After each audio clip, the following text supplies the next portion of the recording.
Hi, I'm a Sad Panda, and this is another episode in a series where I read books.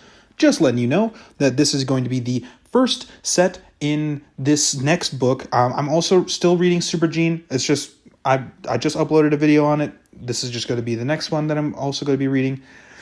Just a little heads up that I'm going to read a little slower here because there's a lot of big words and I want to make sure everything's right. That's all I'm going to say. So this is the first chapter in the novel Alien Evolution System. Chapter 1, The Beginning of the End. The Collector hurtled through the unending darkness of deep space at blinding speeds, pulverizing any stray asteroid or debris in its way into dust. It was encased in a ball of durable organic hyperalloy more capable than any Dreadnought-class ship hull in the entire sector. Like a planetoid bowling ball of segmented ashen-white chitinous carapace, it traveled as a relativistic phantom of blurred white that promised nothing but death and destruction. The tinkering races that needed life support systems to brave the void of space and firearms to compensate for their weak limbs and all manner of trinkets to cover their biological weaknesses might have conquered the ecosystems of their home planet and perhaps, as their individualistic and selfish tendencies were wont to do, even exploited them into destruction. But the Collector symbolized a side of nature that could never be tamed. It was pure evolutionary progress, home to a razor edge sharper than that belonging to any plasmoid blade known in the galaxy. For the Collectors were premier heralds of the collective, a hive mind species that consumed all life, adapting their biological structures into its own to produce hyper-efficient, hyper-deadly organisms without equal throughout the stars, painting the vast, dark canvas of space with the blood and tears of billions. And for all the complexities involved in the so very many tools the tinkering species used, the collective's methods were rather simple. The collective, once consuming an interstellar species, would find more targets in their memories. It would track these targets, finding any weakness it could in the memories it absorbed, and, over several years, tinkering with the best genetic material possible, morph a collector. An almost indestructible, unstoppable force of raw biological power, and send it onwards to harvest to the helpless civilization. It was nothing short of ironic that the greatest marvel of the tinkering species would lead to their downfall. With the advent of warp-link technology that could generate wormholes that connected the furthest end of the galaxies together, interstellar commerce and interaction became commonplace. But with it came the rise of the collective. Once the collective was an isolated species that had extended its tendrils only across its home solar system over the course of millennia. Over a century ago, the very strange tinkering ships warped into the collective's then unknown home system. The collective consumed these adventurous stragglers with their knowledge accessed the warp gates they left behind. As it consumed more and more tinkering species, the collective eventually devised its own way of generating warp gates, and soon enough, it used the very same interconnected routes of gates meant for trade and peace to wage war and consumption. To any spacefaring onlooker, the collector would have raised immediate alarm.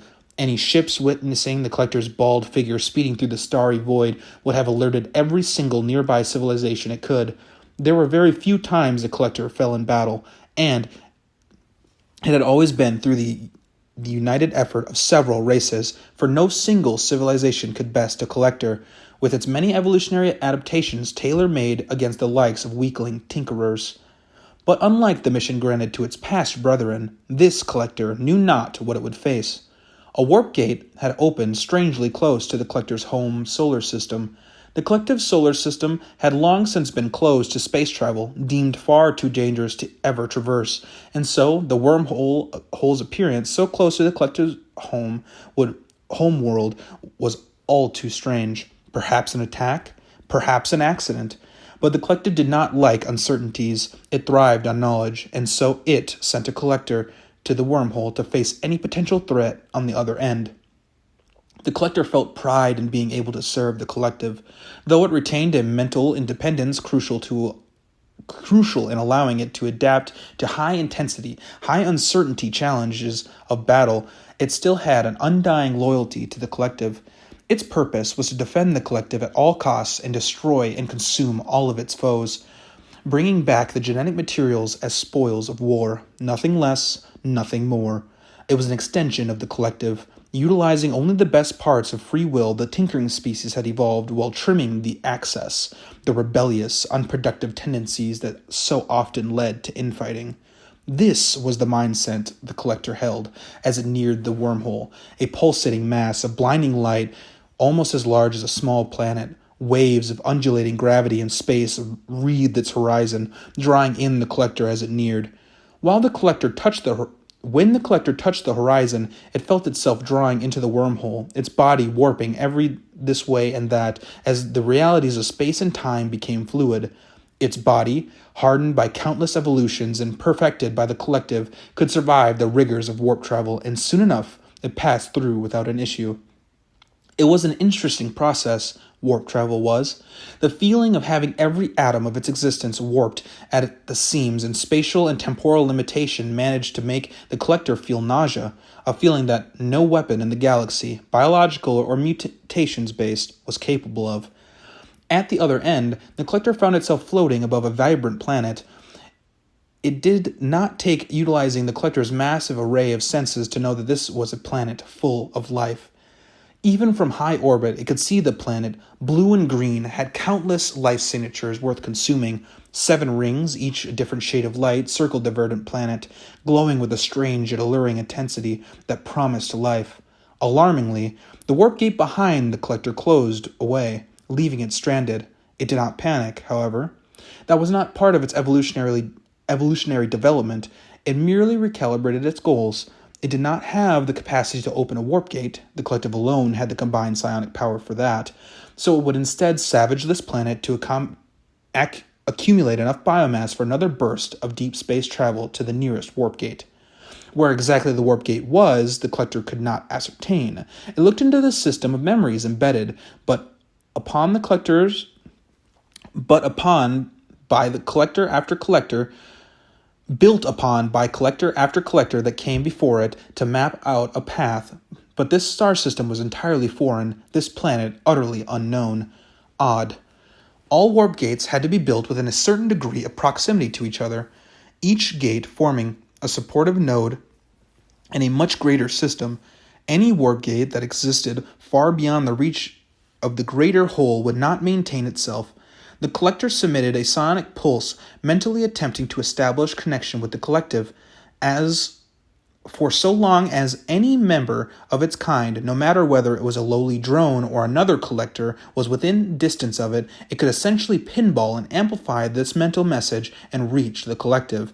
The effective range of the collective psionic communication network spanned many light years and across dozens of warp gates. And yet, though the collector could feel the pulse reaching out, it could not find a signal returning to it. The possibility existed that the collector was stranded far, far from home, but that did not induce panic within it, nor was it biologically capable of feeling such an inefficient emotion to a high degree. The greatest likelihood existed that some life form on this planet had created an aberrant warp gate. All the collector had to do then was consume all life on this planet and, through extracted memories, find the method back to the collective. The collector unfurled out of its balloon cocoon state. Suited for hyperspace travel, as the compact form was, it was not suited for combat. Its appearance could now best be described as bestial, appearing like an armored, infinitely more monstrous kind of crocodile. It looked like something crocodiles would worship as a god. It was quadrupedal, supporting its enormous 6,000-plus ton weight on skyscraper-like legs, muscled with the densest, most efficient ultra-fibers and sheathed in ashen carapace, impervious to even the strongest of blasters. Flexible spikes emerged across its back and through seams in its armor, acting as tools of war that could scythe through entire cities. Its neck, long but thickly muscled, stretched forward eagerly, its carapace helmeted head opening a set of monstrous jaws in expectant hunger. Its multiple tails, prehensile and dexterous like arms, fitted about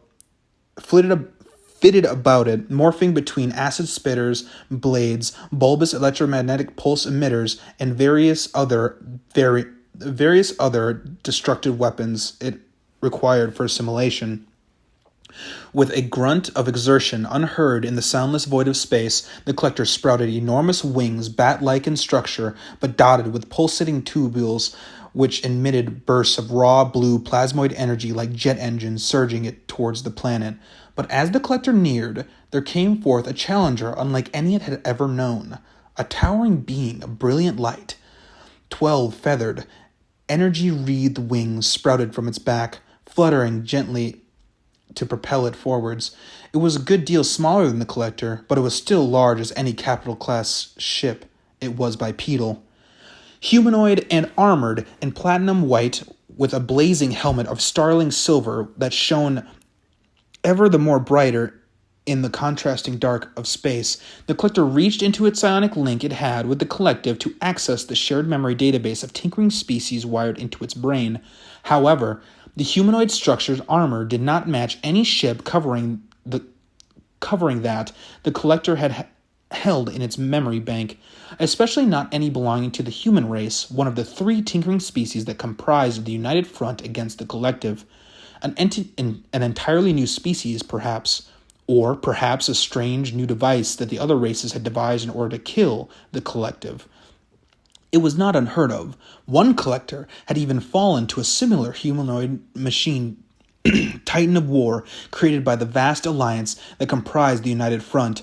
Either way, the collector had to destroy it. Whether for defense or consumption, it did not matter. It stood in the way of this planet. "Halt!" shouted the being. Its voice resonated through even the soundless expanse of space, powered by a strange phenomenon that the collector did not understand. "I am Solarian, the High King of the Gods, defender of the 7 realms, Lord of Etheria, keeper of the eternal light. On the authority vested into me, I command you to stay your advance, monster." The collector did not recognize the being's language and continued forwards. Its tails armed with acid spitters, its jaws bared, and its claws extended. "So be it," said the being. It materialized a blade almost as large as itself from the light it generated out of nowhere. Solid light constructs were a phenomenon that the collector had witnessed before in its memory bank, but this was entirely different. It could not sense any of the regular energy signatures that accommodated the construct of such weapons. To think that the prophesied end was no undeath, no star shone, even but a beast of the void itself. The being held the sword above its head. It flashed with the brilliance of a sun, and its white-hot blade generating a radiance that drove the cold of space away. "Come, foul creature of the stars," shouted the being. "You will be reduced to ashes, just as countless demons and monsters I have slain before you." The collector did not recognize the being's language, but aggression was a universal indicator. It surged forward, spitting acid and electricity as it bared towards the strange organism or ship. The battle was fierce, on a scale that the collector had never believed possible. It lasted for an entire day and night cycle, the humanoid being restoring its acid-ridden, electricity-burned, claw-gouged flesh seemingly out of nowhere, and the collector regenerating its own flesh with its advanced genetic traits. Organic hyperalloy claws the size of megastructures clashed with a heavenly sword of light. Streams of acid and blasts of condensed electric energy were countered with beams of burning, fiery radiance. But eventually, there was a winner in sight. The collector.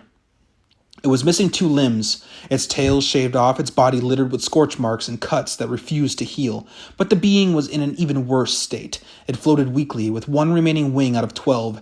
Its armor had melted, burnt, cracked, or sheared, leaving a bloody, beaten humanoid figure heaving with exhaustion underneath.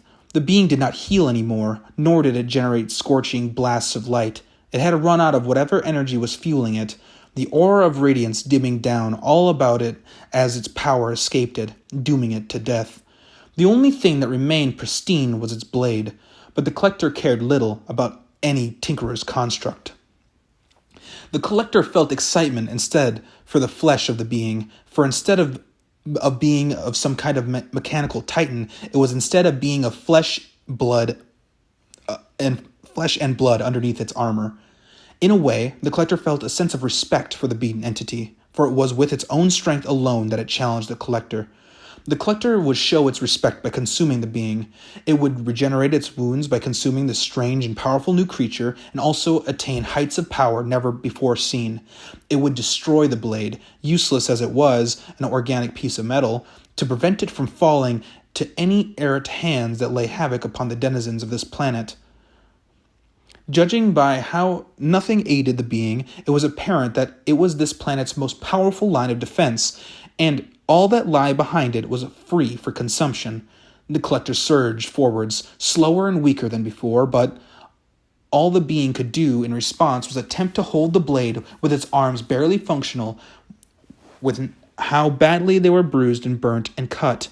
"Forgive me, my brethren," the being said, looking back at the planet behind it, faintly glowing strands of white hair floating around its body,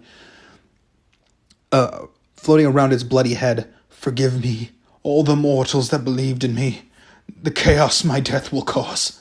I hope you will all find it in your hearts to forgive me, but it will be nothing compared to the chaos this beast will wreak should I not do this."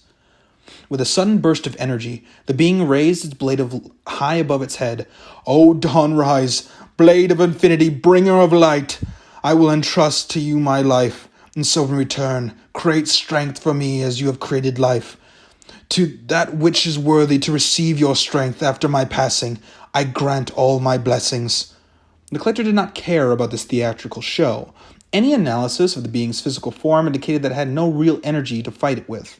But surprisingly, the being did not try to run. It met the collector head on.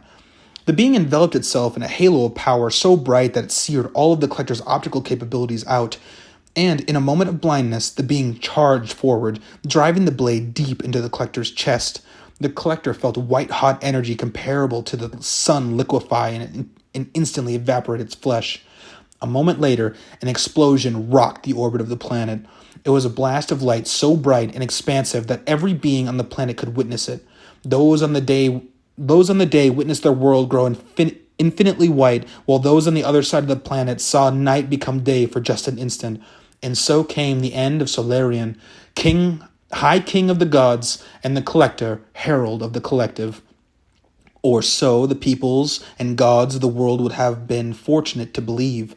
For the collector had survived, a single, small shard of its body surviving incineration and entry into the planet's atmosphere. It landed indiscriminately in a thick of wild, overgrown forest, burning out a small clearing among towering trees that twisted high into the sky. From the crater emerged a grub, no larger than a dog, all that the once mighty collector had been reduced to, but it had survived, and so it could still fulfill its purpose. This planet was dangerous, the collector determined. It had to be neutralized for the sake of the collective, then it would find its way back home. First things first, though. The collector had to survive, consume, adapt, and evolve to become the strongest being there was on this strange new planet. Chapter 2. Evolving from Nothing. The collector squirmed its way around the jungle floor. It had lost almost all of its adaptation, but perhaps most distressingly, it lost its connection to the greater collective hive mind. This was unacceptable, and it could not understand how this had happened.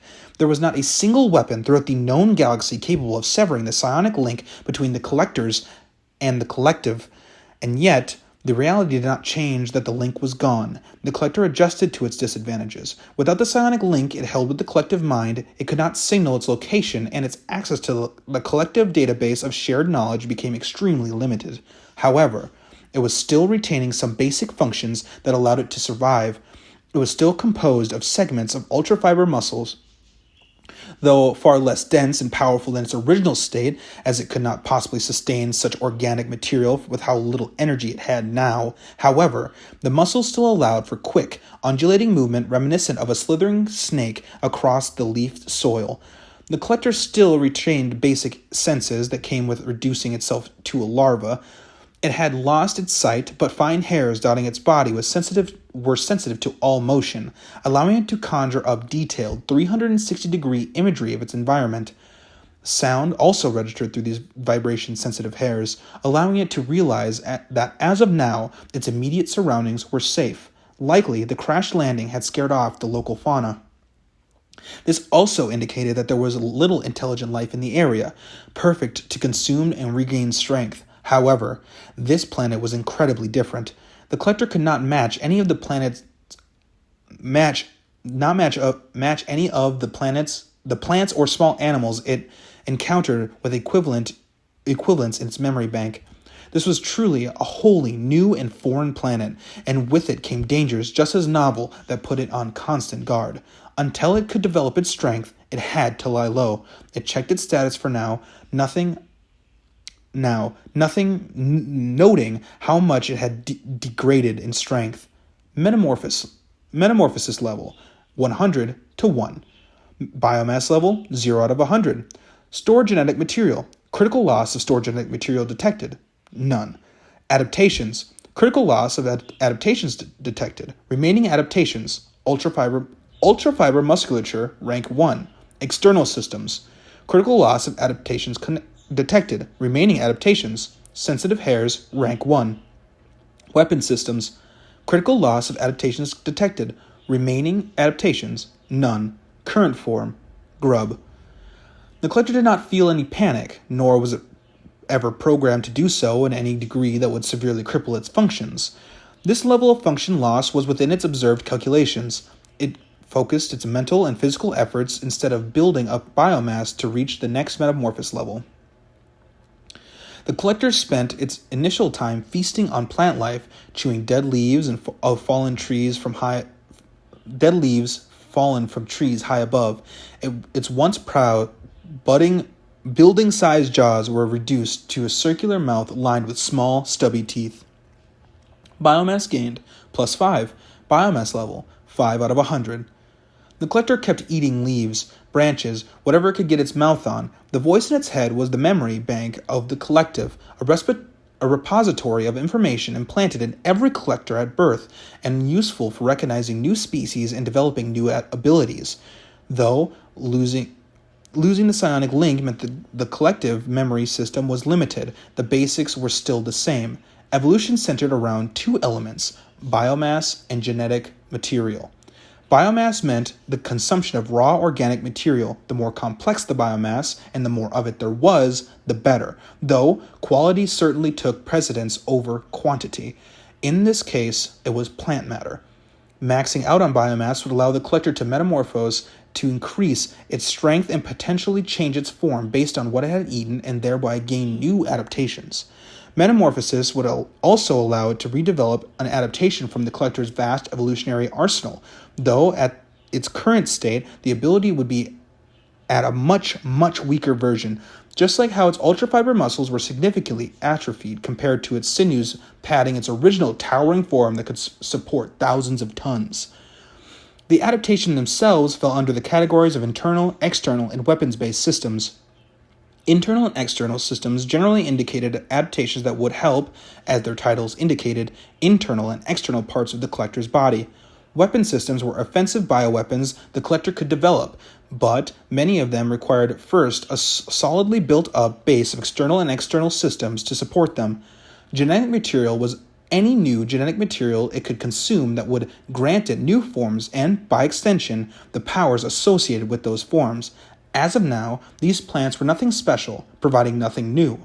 Plant life tended to develop similarly across planets with water, so it was no surprise that the genetic structure was not sufficiently distinct or special enough to produce abilities with. Were they poisonous plants, then the matter would be different, but the collector encountered none. In a pinch, the collector could also sacrifice biomass to heal itself by entering into a restorative stasis, though this was ill-advised because it rendered the collector immobile and wasted biomass at high rates, which, especially in later levels of metamorphosis, would require increasingly large volumes to replenish. Ultimately, though, to gain any new kind of new form or power, the collector would have to metamorphose first. Right now, the collector wanted to focus on gaining enough biomass to metamorphose and redevelop the hardened carapace over its currently soft body, regardless of what form it needed to assume. Survival was its top priority, and it felt too exposed right now. Any good blaster or rail rifle would punch a hole through it. So the collector kept eating, munching a decent clearing across the crater it had landed in. Along the way, it gobbled up insects of various kinds here and there. Biomass gain plus 10. Biomass level 15 out of 100. New genetic material gained. Stored genetic material. Jungle spider. Black ant. Striped centipede. The collector took a moment to analyze its options, but found them lacking. Currently, these insectoid forms were interesting, but they did not hold particularly unique powers, weak venom and small wings mainly. But perhaps, when enhanced and spliced with its own ultra-fiber muscles and soon-to-be-developed organic hyperalloy carapace, these forms would be more useful. The environmental temperature started to lower. Though the collector lacked ocular systems in its grub form, it did possess sensitive hairs and a mind capable of creating a general visual map of its surroundings based on vibrational input. It sensed that little light would penetrate the thick canopy of tree leaves above it, explaining the cool temperature on the forest floor, but now it sensed that an even more gradual yet marked drop in warmth. The collector judged that it was nearing night, and from the basic calculations deduced from this planet, it had a 24-hour daily cycle, so any creatures it encountered now were likely to be nocturnal. By now, local fauna had started to gain courage and repopulate the area. The collector could feel the stirs and heat of small mammals scurrying about, the rustle of creatures in the tree branches, and, in the far distance, the thud of some sizable creature that the collector knew not to near until it was far stronger. The collector did not indiscriminately chew on plant matter anymore. It did not want to attract too much attention. Yet, it did need to quickly gain biomass to metamorphose. Metamorphosing would also allow it to change its form to something a little more efficient than a worm, so it had to eat. It decided to be riskier and attempt hunting some small mammals scurrying about. They would be far more complex and laden with higher quality biomass. The collector crawled into a patch of thick grass and flattened its pliable body so that it was concealed. Then it waited, feeling with its hairs for something to near. A short while later, something did. A rabbit, small and hungry. Its fur was midnight black and perfectly camouflaged in the darkness, but the camouflage was useless against the collector, which saw not with its eyes, but feeling. It hopped forwards to the collector's hiding spot, wanting to munch on the tall, nourishing grass. The collector was absolutely still and patient. It had the collective knowledge of countless predatory species across many planets, so waiting and ambushing like this was a familiar tactic ingrained into every cell of its body. The rabbit made one little hop too close, and the collector surged forward, its ultra-fiber muscles straining as its maw opened up, clasping on the rabbit's leg. The rabbit mewled as it kicked and tried to escape, but the collector's grip was unbreakable by such a weak creature. The collector sucked in, its segmented body undulating as it forced the rabbit further and further into its mouth, swallowing it bit by bit whole. When it drew in the rabbit completely, slurping in its ears like noodles, it checked its status. Biomass gained, plus 35. Biomass level, 50 out of 100. The collector was pleased. The rabbit proved to be a good amount of biomass, but it held something even more precious: memories. Non-sentient, dumber creatures such as the rabbit had scarcely few memories to retrieve, but there were some tied with strong instincts that the collector could easily pluck out. Not that it was possible to truly extract accurate memories from more sentient, intelligent species individually. Cut off from the support of the collective, it did not have the processing power to extract memories from sentient beings. Memories from sentient beings tend to be a jumble, a sea of remembered and forgotten things laced with hidden knowledge and emotions that any other manner of variable that could diminish the accuracy of the memories. But the collector would deal with those issues when it came to it. For now, it sifted through the rabbit's simpler mind. Among the rabbit's memories included awareness of some of the predators in this jungle, and also the location of the rabbit's den where its offspring lay. The den was not far. The collector slithered its way over, wary not to alert any dangerous presences. It knew now there was large felines and short, white-skinned humanoids in the jungle that lay in wait to ambush, just as it had done to the rabbit. Thankfully, it had not encountered any such creatures as it found the den, a little dugout concealed by taller grass and foliage a small way from the crash site. The collector forced its way into the den through. Though it was larger than the rabbit, its worm-like form was malleable, able to squeeze into most surfaces.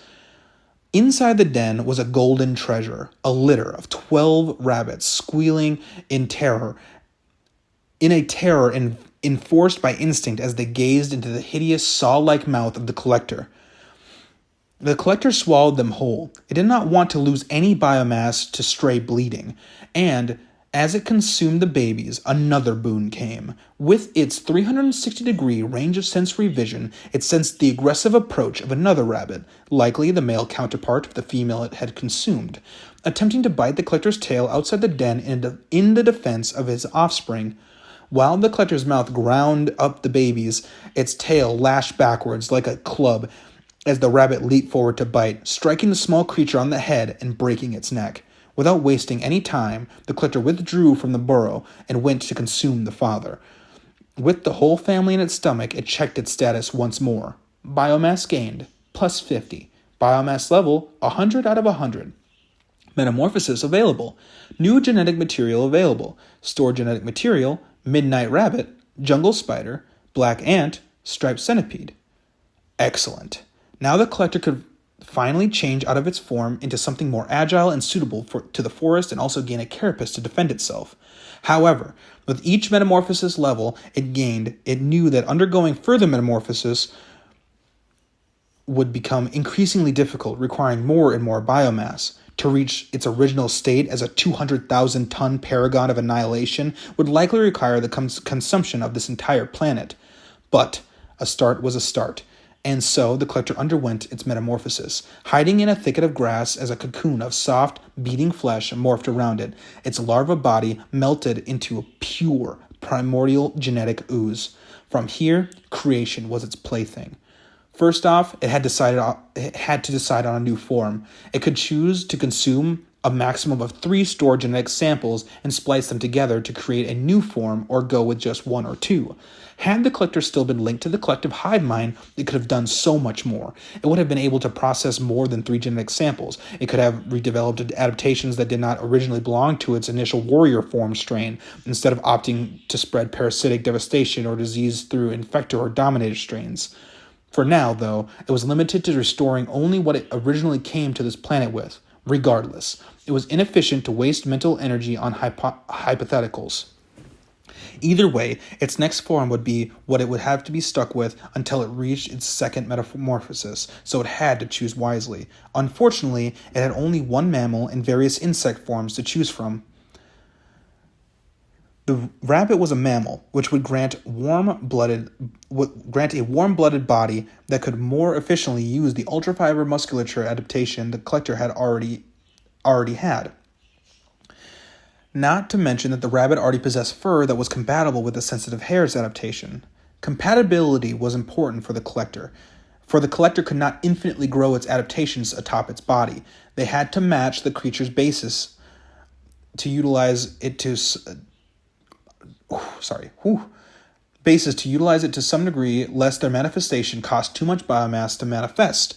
The insectoid forms would provide extra limbs and a familiarity with carapaces that it could use later to more efficiently redevelop its organic hyperalloy carapace. From the beginning, the collective formed the organic hyperalloy through the study and melding of hundreds of different insectoid species across the planets. Making sure to take forms that could easily interface with the collector's existing adaptations also had the benefit of speeding up the metamorphosis process. A crucial factor considered as of right now, mid-metamorphosis, the collector was absolutely defenseless, easily killed if anything or anyone popped the soft, fleshy cocoon it evolved itself in. In a rush, the collector morphed together the rabbit, the spider, and the centipede genes. The metamorphosis was quick. The collector was not working with difficult or complicated genetic material after all.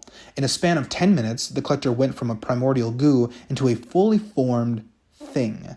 If the denizens of this world could witness it, they would surely scream in terror. It fused what it believed to be all of the best and most useful traits of the rabbit, spider, and centipede together, and and the resulting amalgamation paid no heed to the conventional senses of aesthetic. Metamorphosis level 1 to 2. Biomass level 100 out of 100 to 0 out of 100. Stored genetic material, black ant. Adaptations, ultra-fiber muscles, rank 1 to 2. External systems, sensitive hairs, rank 1 to 2. New, organic hyperalloy carapace, rank 1. Weapon systems, none. Current form, jungle spiders, striped centipede, midnight rabbit.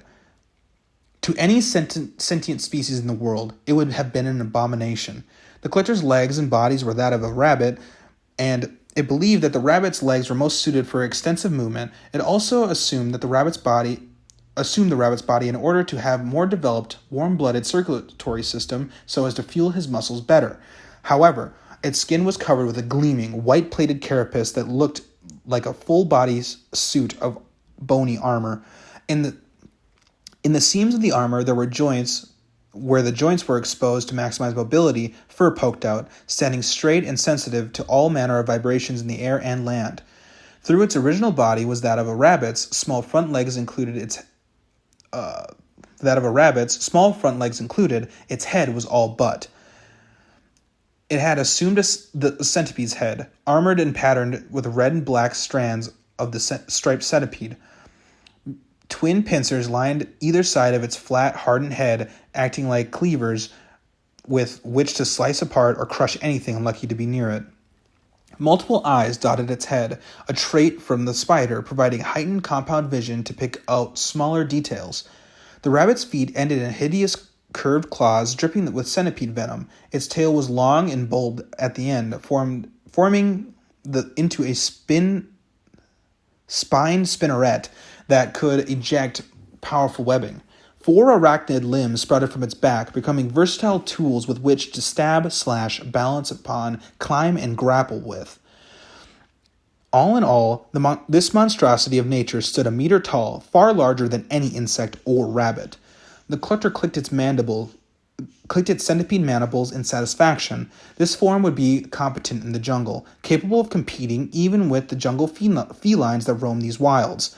Knowing this, the collector sent to hunting for real now. It had the power and durability to hunt larger and stronger creatures for biomass, and it needed to.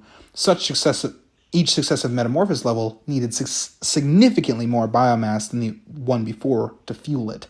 But every level would make things easier, ranking up all adaptations, increasing their efficiency to minor degrees until at ranks of multiples of 5, they could develop sub-adaptations to significantly boost their capabilities. In time, the collector would once more reign over this world, heralding its end. Chapter 3. Hunting. The collector hunted, and it was efficient, making maximal use of its new body and heightened capabilities it afforded. One thing that the collector retained that made it supreme above most of the jungle fauna was its intellect. It could still think and strategize, drawing upon predatory instinct wired into its very genetic code to ensure that its movements were absolutely efficient, deadly, and quiet. Over the next few hours of night, the collector slew a few more rabbits, found a small pond to slack its thirst, and even took down an entire deer. It had even set up a massive web between the shade of 2 tree trunks, invisible to those not wary, to provide another source of potential biomass. Little bugs, such as spiders and centipede, did not strike fear at their size, but when they expanded to a meter, they became horrifying predators. Normally, the collector would not have been able to retain such a large size while utilizing insect genetic material unless it roamed in a particular oxygen-dense world, but somehow, something in this world's atmosphere made it possible to retain its mass. The collector stuffed the last of the slain deer's red flesh into its jaws, its 4 arachnid arms picking apart every bone, even the bone of the creature clean. When it dismantled the skeleton, consuming it piecemeal like crunchy snacks, at this level of biological complexity, the collector could recognize what tasted good or bad. This deer most certainly tasted nice, as did most flesh in it at this point. The more complex the collector became, the more its appetite would become predatory and carnivorous, seeking out larger, stronger, and denser life forms. Biomass gained, +10. Biomass level, 10 out of 100. The collector clicked its mandibles in irritation. It would take a while to reach the next level. Process was slow now. It needed more. Intelligent life would help the most, considering that intelligence was perhaps the most complex of evolutionary developments, but it could not risk fighting intelligent species. If they had even 1,000th of the power of that being of the being of light had, then the collector stood no chance in its current state. Any insignificant tinkerer with even a small munition arms could destroy the collector. As it contemplated future struggles, the collector made its way back into its spiderweb. Before the web was even visible, it knew it had caught something. It could feel desperate vibrations in the air as something thrashed against the powerful silk. The collector scurried into a leafy cover, nearing the trapped prey with stealth. It was best to kill whatever was trapped quickly and stealthily so as to prevent as much retaliation as possible. It did not want to waste any biomass on regenerating its wounds. In the cover of a particularly thick overgrowth of vines that dropped down from a low branch, the collector could make out the web it placed. In the middle thrashed a small humanoid creature. Its skin was black that glistened with sweat as it exerted itself trying to break the silk. However, it was too weak, being a measly meter tall with pitiful musculature and bone density. It was bald and had large nose and beady eyes that glowed yellow in the dark, indicating nocturnal vision. Its mouth was lined with sharp teeth, visible as it shouted gibberish in a high-pitched snarl. The collector recognized this thing was somewhat intelligent. First, it covered its privates with ragged loincloth. Second, it wore a belt upon which tied a rudimentary stone knife. It kept squealing out the same set of vocal intonations, indicating an intelligible word to others of its kind. It also indicated that there were more likely to be more in the vicinity. The collector, however, did not give the creature a chance to further vocalize its distress. It took this moment to silence the creature before its cries could draw its brethren nearer. With a pounce, the collector leaped through the vines and landed in front of the bound humanoid. The humanoid's eyes widened in a moment of fear before the collector thrust one of its arachnid back limbs through the humanoid's throat, tearing apart its jugular vein. The humanoid gurgled out a stream of blood, eyes even wider in death as it fell limp, tongue lolled out of its mouth. The collector unraveled the humanoid from the web and savagely tore it apart, its four arachnid limbs extending claws that utterly massacred the body. It stuffed chunks of meat and organs into its mouth as quick as it could, slurping off blood from its claws as it did so. The humanoid was utterly delicious. Truly, this was an intelligent life form. Its wondrous taste was evident enough of that. However, it was not nearly as intelligent as the most of the species the collector knew of. The humanoid was a barbaric, simple-minded creature capable of little more than crafting rudimentary stone tools and shouting basic commands and requests. The collector froze. It could sense additional presences nearing by. They were of similar size and build to this humanoid, its brethren. The collector did not have time to consume all of the slaughtered prey's remains, so took what remained of the mangled corpse and ran up a tree, using spider limbs like picks to claw across the bark. From high above, the collector looked down, eagerly assessing the situation. The collector witnessed with interest as the humanoids roamed below, their stone daggers drawn in alarm. There were only 3. One of them knelt by the blood patch of grass, the only remnant of their companion. The other 2 circled around, wary for attack. They grunted to each other, and the collector, with its sharp hearing, could barely make out their intonations. It seemed that these humanoids were a little more intelligent than the collector gave them credit for. They were engaging in a good amount of conversation, their faces animated with fear or concern as they squabbled with each other. The collector was curious. It checked its status. Biomass gained, plus 10. Biomass level, 20 out of 100. Genetic material gained. Store genetic material. New, black goblin, black ant. 10 per humanoid it consumed. Not a bad rate. Far better than even the deer. The 3 blissfully unaware humanoids beneath became all the more appetizing, but the collector did not move yet. It instead searched the black goblin it had just killed for knowledge. When the creature became intelligent, it became far harder to extract knowledge and memories. Basic instincts were programmed into biology, but higher thoughts and memories were more delicate, harder to maintain within a body after death, and even harder to absorb.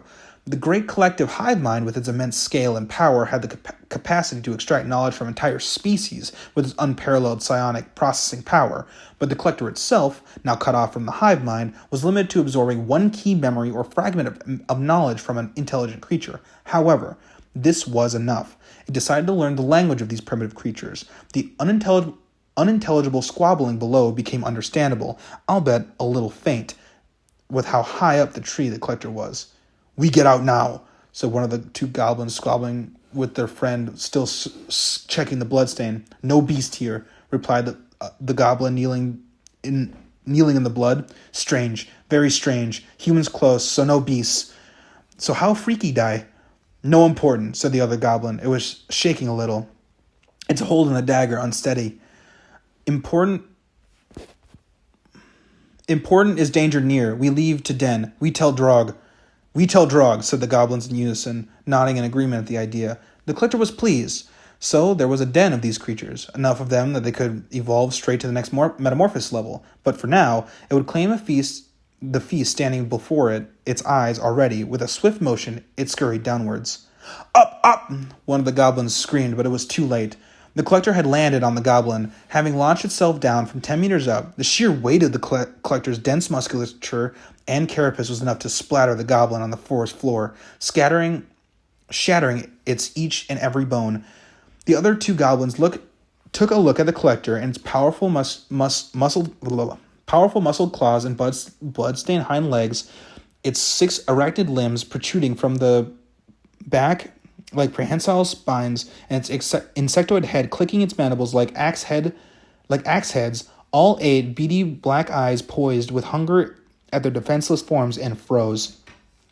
The sight of the collector, a repulsive amalgamation of mammal and insect, oversized its hideous proportions, overloaded the goblin's fear instinct, and kept them still for a second. The second was easily enough for the collector to extend 2 of its arachnid limbs forward, thrusting them through both goblins' heads simultaneously. With a slick pop, the limbs withdrew, leaving 2 neat, circular holes in the goblins' skulls. Over in a few seconds.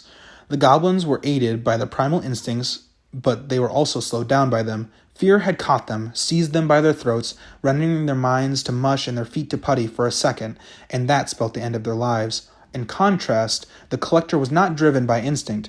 No, it used instinct. It used it as an efficient part of its body, just as it used claws, limbs, or tails. It felt no fear, no hesitation, no mercy. The collector wasted no time in devouring the goblins. Even the fastest butcher in all the realm would have marveled at the collector's speed in dissecting and consuming them. The collector had an in-depth understanding of the goblins' anatomies now, having consumed one and cross-referenced its biological structure across the collective's memories it retained, allowing the collector to accurately predict where each and every one of the goblins' vitals were, where the joints were easiest to pop and the tendons easiest to slice, and the flesh easiest to tear. Biomass gained, plus 30. Biomass level, 50 out of 100. A horde of these goblins would face no challenge to the collector now. Not because of strength, 10 or so of these would have the manpower to injure the collector, but because the collector knew their behaviors, instincts, and vitals now, it could exploit these systematically execute them. From the goblins had just consumed, the collector had also absorbed a key bit of knowledge, the location of the den, their numbers, and the being they called Drog. The den was not far from here, a little ways further in the jungle, in a safer area where no larger predators roamed. It was an underground network of tunnels and burrows that previously made by a different creature. There was quite a few of these goblins, 20 in total, led by a much larger, stronger variant of species called Hobgoblin, whose name was evidently Drog. The collector made its way towards the treetops, scurrying up the tree trunk and leaping from branch to branch. The goblins lived underground and did not pay much attention to the trees, so this would grant the collector the highest amount of stealth in approaching. As the collector moved, it calculated its chances. This Drog could definitely challenge it in a test of strength, and when aided by these goblins, would have the upper hand. It was confident that it should it face Drog in single combat, it would win, provided it had the benefit of an ambush. At the same time, The 20 goblins by themselves provided no threat either. It was only when Drog and his goblins were together that they became a significant threat. Then the solution was to eliminate one or the other, divide and conquer, isolate and consume. And I know I only read 3 chapters here, but these chapters are, if you couldn't tell, significantly longer than Supergene's chapters. So I think I'm just gonna do these in sets of 3 because I don't want these to go on like multiple hours, right? So I'll do like 50 minutes per video essentially. So this is going to be the end of this episode. Look forward to the next episode because I really love this story. So this is going to be chapters 1 through 3 of Alien Evolution System. Have a great rest of your night.